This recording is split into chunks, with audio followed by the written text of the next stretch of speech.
નમસ્કાર વહાલા વિદ્યાર્થી મિત્રો, સ્વાગત છે આપ સર્વનું તમારી પોતાની યુટ્યુબ ચેનલમાં। આજે આપણે ધોરણ 8ના હિન્દી વિષયના સ્વાધ્યાયન પોથીના પાઠ નંબર 9 મમતાનું સંપૂર્ણ સોલ્યુશન જોઈશું। શરૂ કરીએ પ્રશ્ન નંબર 1થી। અહીં આપણને કહ્યું છે કે નિમ્નલિખિત પ્રશ્નો के उत्तर एक वाक्य में लिखिए।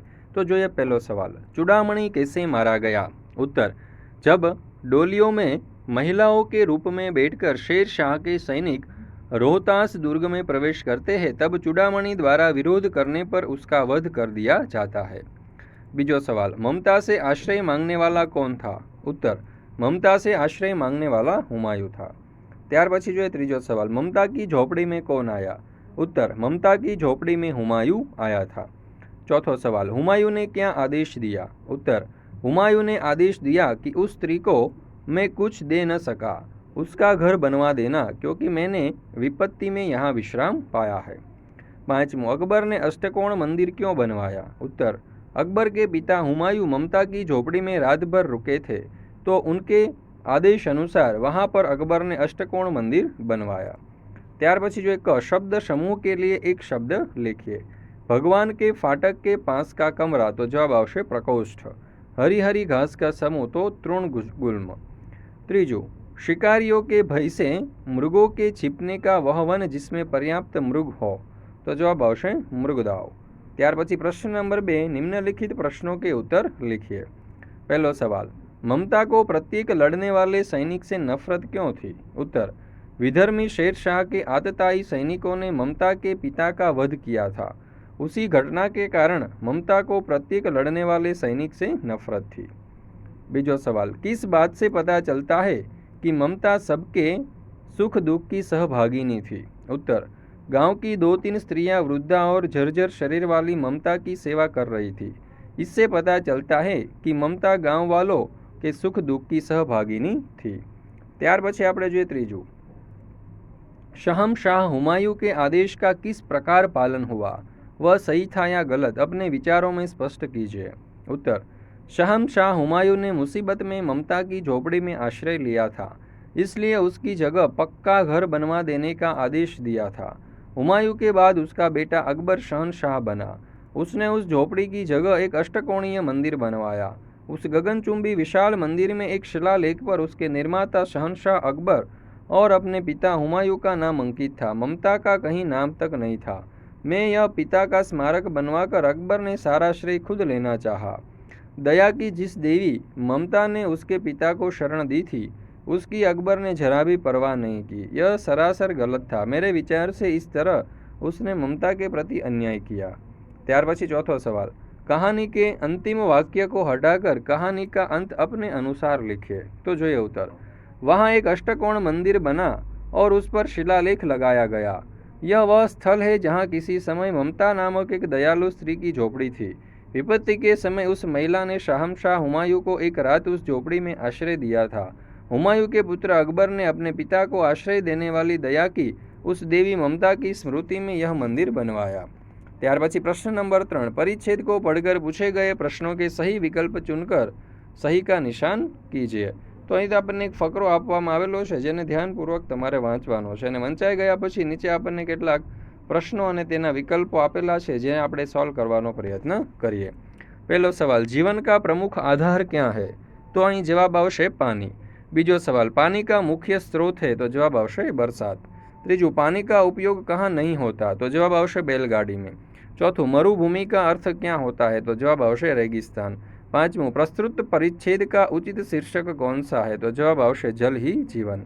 त्यार पछी प्रश्न नंबर 4, रूपरेखा के आधार पर कहानी लेखन कीजिए। तो અહીં તમે જોઈ શકો છો કે આપણને કેટલાક મુદ્દાઓ આપવામાં આવેલા છે, એના ઉપરથી આપણે એક કહાની બનાવવાની છે। તો આ પ્રમાણે કહાની બની શકે છે।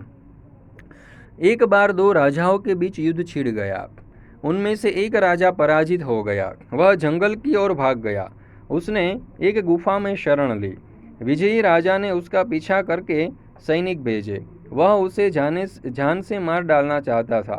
पराजित राजा बहुत बहादुरी से लड़ा, पर उसकी सेना थोड़ी थी। शत्रु की विशाल सेना ने उसकी छोटी सी सेना को हरा दिया था।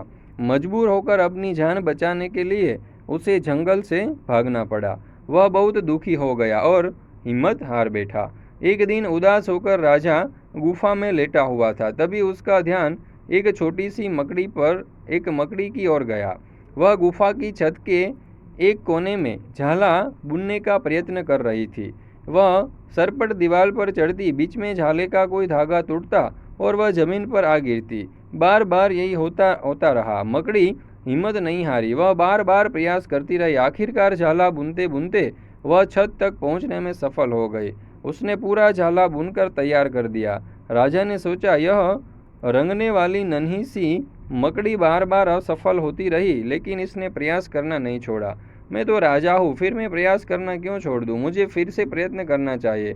उसने दुश्मन से एक बार फिर युद्ध करने का निश्चय किया। राजा जंगल से बाहर निकलकर अपने विश्वास पात्र सहयोगियों से मिला। उसने अपने राज्य के शूरवीरों को एकत्र किया और शक्तिशाली सेना खड़ी की। उसने पूरी ताकत से दुश्मनों पर चढ़ाई की। यह वीरतापूर्वक लड़ा। आखिरकार उसकी विजय हुई। उसे अपना राज्य वापस मिल गया। राजा उस मकड़ी को जिंदगी भर नहीं भूल सका, जिसने उसे सदा प्रयास करते रहने का सबक सिखाया था। सीख, असफलताओं से जूझने वालों को एक दिन सफलता अवश्य मिलती है। ત્યાર પછી પ્રશ્ન નંબર 5, ચિત્ર કે આધાર પર એક કહાની લખીએ। તો તમે અહીંયા જોઈ શકો છો કે એક ડોશીમા છે, રસ્તા ઉપરથી પસાર થઈ રહ્યા છે। ઘણા બધા મુસાફરો પણ પસાર થઈ રહ્યા છે, પરંતુ કોઈ તેની સામે જોતું નથી અને એક છોકરો છે તેને પાણી પાઈ રહ્યો છે। આવું કંઈક આપણને ચિત્ર આપેલા છે। तो कहानी આપણે આ પ્રમાણે બનાવી શકીએ। एक बार की बात है, गर्मियों के दिन थे। तभी एक बुढ़ी अम्मा एक गांव से दूसरे गांव जा रही थी। रास्ते में बहुत धूप होने की वजह से उसे काफ़ी प्यास लगी। वह बूढ़ी अम्मा एक पेड़ के नीचे छांव में बैठ गई और पानी के लिए सबको पूछने लगी। तभी वहां से कई लोग गुजरे, लेकिन किसी ने उस बूढ़ी अम्मा की ओर नहीं देखा और अपने अपने रास्ते पर चल दिए। काफ़ी देर तक इंतजार करने के बाद वहां पर एक छोटा सा बच्चा आया। उसने देखा कि वह बूढ़ी अम्मा पानी के लिए तड़प रही है और सबसे मदद मांग रही है, लेकिन कोई मदद नहीं कर रहा है। तो उस लड़के ने उस बूढ़ी अम्मा को पानी पिलाया और उसकी मदद की और अपने घर ले गया। वहाँ पर उस बूढ़ी अम्मा ने विश्राम किया और खाना भी खाया और फिर थोड़ी देर रुककर उस बच्चे को अलविदा कहकर अपने रास्ते पर चली गई। ત્યાર પછી પ્રશ્न नंबर 6, कोष्टक में से सही विकल्प चुनकर समानार्थी शब्द लिखिए और उसका वाक्य में प्रयोग कीजिए। तो पहलो शब्द અહીં આપણને આપેલો છે તીક્ષ્ણ, જેનું સમાનાર્થી થશે તેજ અને વાક્ય બનશે वो बहुत तेज सुई है। ત્યાર પછી બીજો શબ્દ છે પ્રવાહ, જેનો અર્થ થશે બહાવ અને વાક્ય બનશે પાણી का बहाव बहुत ज्यादा है। ત્રીજો શબ્દ છે વેદના, જેનો અર્થ થશે પીડા અને વાક્ય બનશે वो काफी पीड़ा में है। ચોથો શબ્દ છે દુહિતા, જેનો અર્થ થશે પુત્રી એટલે વાક્ય બનશે वो राजा की दुहिता है। પાંચમું છે વ્યથિત એટલે કે બેચેન, વાક્ય બનશે तुम बेचैन लग रहे हो, कुछ हुआ है। ત્યાર પછી છે વિપન્ન, જેનો અર્થ થશે સંકટગ્રસ્ત અને વાક્ય બનશે આસમાન સંકટગ્રસ્ત સ્થિતિમાં है। ત્યાર પછી સાતમું છે આતતાઈ એટલે કે અન્યાયી, તો વાક્ય બનશે મિત્તુલ बहुत आतताई है। ત્યાર પછી આઠમું છે વિકલ, જેનો અર્થ થશે પીડિત, વાક્ય બનશે वो एक पीड़ित विधवा है। ત્યાર પછી આપણે જોઈએ આગળ। नीचे शरीर के कुछ अंगों के चित्र दिए गए हैं। प्रत्येक अंग से संबंधित 3-3 मुहावरे अर्थ सहित लिखकर वाक्य में प्रयोग कीजिए। तो सर्वप्रथम અહીં તમે જોઈ શકો છો કે આપણને એક આંખનું ચિત્ર આપવામાં આવેલું છે। તો આંખ ઉપરથી આપણે એક મુહાવરો લખવાનો છે। તો અહીં આપણે લખ્યું છે આંખો કા તારા હોના। હવે એનો અર્થ થાય છે बहुत प्यारा અને વાક્ય પ્રયોગ કંઈક આ પ્રમાણે આપણે બનાવી શકીએ, मेरा बेटा मेरी आंखों का तारा है। ત્યાર પછી આપણે જોઈએ બીજું ચિત્ર। તો અહીં કાનનું ચિત્ર આપણને આપેલું છે અને કાનના ચિત્ર ઉપરથી આપણે આ પ્રમાણે મુહાવરો લખી શકીએ, કાન પકડના। તો એનો અર્થ થશે માફી માંગના અને વાક્ય આપણે બનાવી શકીએ उसने अपनी गलती के लिए कान पकड़े। ત્યાર પછીનું જે ચિત્ર છે તે આપણને એક માથાનું આપેલું છે। તો અહીં આપણે બનાવીશું सिर खाना, જેનો અર્થ થશે बहुत परेशान करना અને વાક્ય બનશે वो कब से मेरा सिर खा रहा है। ચાલો ત્યાર પછી આપણે જોઈએ આગળ હાથનું ચિત્ર છે। તો મુહાવરો છે हाथ को हाथ सूझना यानी कि अंधेरा होना। तो वाक्य बनશે रात को लाइट चले जाने पर हाथ को हाथ नहीं सूझ रहा था। ત્યાર પછી આપણે જોઈએ પ્રશ્न नंबर 7, नीचे लिखी कहानी एक वचन में है, इसे बहुवचन में लिखकर उच्च स्वर में पढ़िए। तो जो આ કહાની જે એક વચનમાં છે એને બહુવચનમાં આપણે આ રીતે લખી શકીએ। તો અહીં તમને જોઈ શકો છો કે જવાબ આપવામાં આવેલો છે। જુઓ, अनेक चिड़िया पेड़ों पर रहती थी। उसके घोंसले जंगलों के पास थे। घोंसले में कई बच्चे थे। वे अपने बच्चों के साथ रहते थे। एक दिन कई शिकारी आए। वे चिड़ियों को मारना चाहते थे। चिड़ियों ने अपने बच्चों को घोंसले में सिर नीचा कर बैठने को कहा और वे सब खुद वहाँ से उड़ गई और पत्तों में छिपकर बैठ गई। शिकारियों चिड़ियों को न देख वहाँ से चले गए। ત્યાર પછી પ્રશ્ન નંબર 8, નિમ્નલિખિત વાક્યો को सूचना के अनुसार फिर से लिखिए। तो जो પહેલું વાક્ય આપેલું છે, મીના ગીત गा रही है, કૌંસમાં લખેલું છે ભવિષ્યકાળ બનાવીએ, તો કે આ વાક્યને આપણે ભવિષ્યકાળમાં ફેરવવાનું છે। તો આપણો જવાબ આ પ્રમાણે આવશે, મીના ગીત ગાएगी।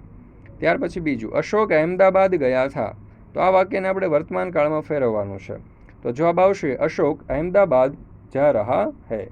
ત્યાર પછી આપણે જોઈએ ત્રીજું, ઘોડા ઘાસ ખાएगा, આ વાક્યને ભૂતકાળમાં ફેરવવાનું છે। તો વાક્ય આવશે, ઘોડા ઘાસ ખા રહા था। ત્યાર પછી આપણે જોઈએ ચોથું વાક્ય, सब अपना अपना काम कर चुके, આ વાક્યને આપણે વર્તમાન કાળમાં ફેરવવાનું છે। તો વાક્ય આવશે, सब अपना अपना काम कर रहे हैं। મિત્રો, ફરી મળીશું આપણે હિન્દી વિષયના એક નવા પાઠના સ્વઅધ્યયન પોથીના સંપૂર્ણ સોલ્યુશન સાથે। દોસ્તો, આ પાઠના ડિસ્ક્રિપ્શનની અંદર તમને હિન્દી વિષયના બધા જ પાઠના વિડીયો સોલ્યુશન્સની લિંક આપવામાં આવેલી છે, જે તમે તમારા દોસ્તો, મિત્રો, ભાઈબંધો વગેરે સુધી જરૂરથી શેર કરજો।